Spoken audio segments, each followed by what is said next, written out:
आज तारीख है 22 जून 2026 दिन सोमवार। नमस्कार, मैं हूं शिल्पी और स्वागत है आपका हमारे चैनल यूपी न्यूज लाइव में। खबरों में आगे बढ़ते हुए हम सबसे पहले नजर डालेंगे आज के हेडलाइंस पर, फिर जानेंगे खबरों को विस्तार से। यूपी विधानसभा चुनाव 2027 की तैयारी तेज, वरिष्ठ मंत्रियों की होगी अग्नि परीक्षा। एमएलसी मंत्रियों को भी मैदान में उतार सकती है भाजपा। यूपी पुलिस कांस्टेबल भर्ती परीक्षा के प्रश्न पत्र और उत्तर कुंजी जारी, अभ्यर्थियों को आपत्ति दर्ज कराने का मौका। आयुष्मान कार्ड से जुड़ी शिकायतों का अब जिले में ही होगा समाधान, सीएमओ कार्यालय से होंगे कार्ड मंजूर। उत्तर प्रदेश में जन्म और मृत्यु पंजीकरण के लिए नए नियम लागू, तय समय सीमा के बाद प्रक्रिया होगी सख्त। यूपी के कई जिलों में अगले 5 दिनों तक भीषण गर्मी और लू का खतरा, मौसम विभाग ने जारी किया अलर्ट। यूपी में मुस्लिम मतदाताओं की संख्या में करीब 1% की बढ़ोतरी, मतदाता सूची सत्यापन की तैयारी शुरू। चलिए जानते हैं खबरों को अब विस्तार से। यूपी विधानसभा चुनाव 2027 की तैयारी तेज, वरिष्ठ मंत्रियों की होगी अग्नि परीक्षा। एमएलसी मंत्रियों को भी मैदान में उतार सकती है भाजपा। उत्तर प्रदेश विधानसभा चुनाव 2027 को लेकर भारतीय जनता पार्टी ने अभी से रणनीतिक तैयारियां शुरू कर दी हैं। पार्टी संगठन और सरकार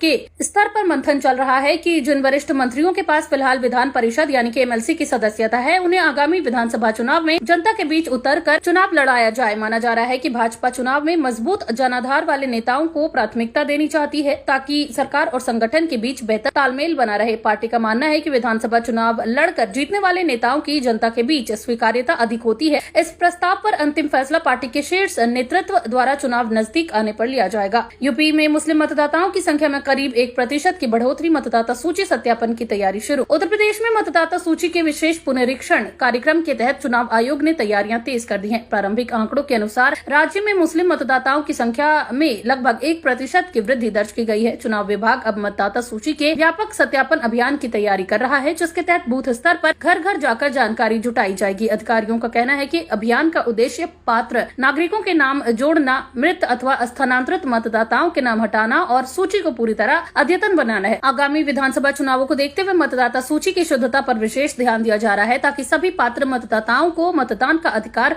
सुनिश्चित किया जा सके। महोबा पहुंचे मुख्यमंत्री योगी आदित्यनाथ, 697 करोड़ रुपए की विकास परियोजनाओं का लोकार्पण और शिलान्यास। मुख्यमंत्री योगी आदित्यनाथ शनिवार को महोबा दौरे पर पहुंचे, जहां उन्होंने लगभग 697 करोड़ रुपए की लागत वाली विभिन्न विकास परियोजनाओं का लोकार्पण और शिलान्यास किया। इन परियोजनाओं में सड़क, पेयजल, सिंचाई, शिक्षा, स्वास्थ्य और आधारभूत सुविधाओं से जुड़े कई कार्य शामिल है। मुख्यमंत्री ने जनसभा को संबोधित करते हुए कहा कि बुंदेलखंड क्षेत्र के विकास कार्य के लिए राज्य सरकार लगातार निवेश कर रही है और बुनियादी ढांचे को मजबूत बनाने पर विशेष ध्यान दिया जा रहा है। उन्होंने कहा कि सरकार का लक्ष्य गांवों तक विकास योजनाओं का लाभ पहुंचाना है। कार्यक्रम में जनप्रतिनिधियों, अधिकारियों और बड़ी संख्या में स्थानीय नागरिकों ने भाग लिया। मुख्यमंत्री ने कई योजनाओं के लाभार्थियों को प्रमाण पत्र भी वितरित किए। यूपी पुलिस कांस्टेबल भर्ती परीक्षा के प्रश्न पत्र और उत्तर कुंजी जारी, अभ्यर्थियों को आपत्ति दर्ज कराने का मौका। उत्तर प्रदेश पुलिस कांस्टेबल भर्ती परीक्षा में शामिल लाखों